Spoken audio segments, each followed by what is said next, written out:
আসসালামু আলাইকুম। ডাম ভরাট করার পদ্ধতি নিয়ে আজকে আলোচনা করব। প্রথমে 4-5টি ছিদ্র করবেন। ওই ছিদ্রের মাঝে বড় দেখে ইটের টুকরা দিয়ে ডামের ছিদ্রগুলো ঢেকে দিবেন। 2 ইঞ্চি পরিমাণ ইট দিয়ে ভরাট করবেন।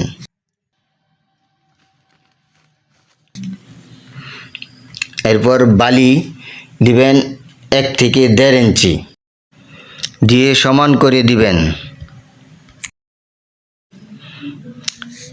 বালির উপরে দিবেন নারিকেলের চুবড়া বা আখের চুবড়া, পচা লতা পাতা,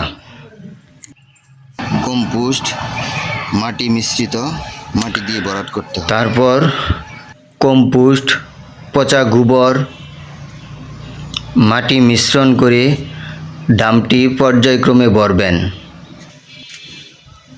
আমি সরাসরি গাছ রোপণ করে মাটি দিয়ে ভরাট করতেছি।